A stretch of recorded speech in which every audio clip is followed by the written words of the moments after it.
UP के पिछले विधानसभा चुनाव में राहुल गांधी खाट पर चर्चा करने में बिजी थे, प्रशांत किशोर रणनीति बना रहे थे और कांग्रेस हवाई सपने देख रही थी। फिर अचानक न जाने क्या हुआ, राहुल गांधी खाट से उठकर साइकिल पर जा बैठे। अखिलेश यादव की पार्टी के साथ चुनावी समझौता हो गया।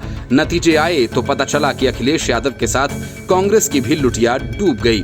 फिर लोकसभा के चुनाव हुए, कांग्रेस को किसी का साथ नहीं मिला। उसके बाद प्रियंका वाड्रा ने यूपी की कमान थामी। लोकसभा चुनावों के बाद प्रियंका वाड्रा ने यूपी में बीजेपी के खिलाफ कई तरह के सियासी करतब दिखाए, लेकिन कोई नतीजा नहीं निकलता देख कांग्रेस एक बार फिर से समाजवादी पार्टी के साथ गठबंधन करने की तैयारी में है। हाल में हुए विधानसभा चुनावों में हार के बाद कांग्रेस पर उत्तर प्रदेश में रणनीति बदलने का दबाव बढ़ गया है। पार्टी में गठबंधन की मांग तेज हो गई है। पार्टी नेताओं का मानना है कि वर्ष 2022 के यूपी विधानसभा चुनाव में कांग्रेस को बीजेपी की हार सुनिश्चित करनी है तो क्षेत्रीय दलों के साथ मिलकर चुनाव लड़ना होगा। ऐसा नहीं होता तो पार्टी के लिए सियासी राह आसान नहीं होगी। उत्तर प्रदेश में चुनावी गठबंधन की वकालत करने वाले नेताओं का कहना है कि 5 राज्यों के चुनाव परिणाम से सबक लेना चाहिए। पार्टी केरल और असम में जीत की दहलीज तक नहीं पहुंच पाई, जहां सरकार में वापसी की सबसे ज्यादा उम्मीद थी। ऐसे में उसे उत्तर प्रदेश में अपने दम पर सत्ता में वापसी का सपना छोड़कर हकीकत का सामना करना चाहिए।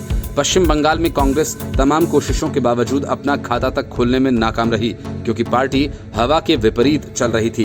पार्टी के एक वरिष्ठ नेता ने कहा कि यूपी बीजेपी के लिए बेहद अहम है, इसलिए बीजेपी अपनी सरकार बनाए रखने के लिए हर मुमकिन कोशिश करेगी। वहीं कांग्रेस का पूरा दारोमदार अपने परंपरागत मतदाता और मुस्लिम वोट्स पर है। यूपी में मुस्लिम मतदाता अभी तक अलग अलग कारणों से अलग अलग पार्टियों को वोट करते आ रहे हैं, पर बिहार विधानसभा चुनाव के बाद मुस्लिमों के वोट करने के तरीके में बदलाव आया है। पश्चिम बंगाल में मुस्लिम मतदाताओं ने एकजुट होकर एक तरफा वोट डाला।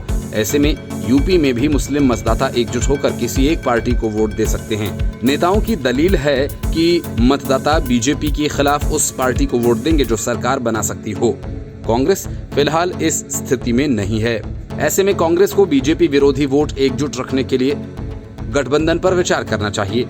हालांकि कई नेता इसके खिलाफ भी हैं। उनका कहना है कि वर्ष 2017 के चुनाव में सपा से गठबंधन करने से पार्टी को नुकसान हुआ है।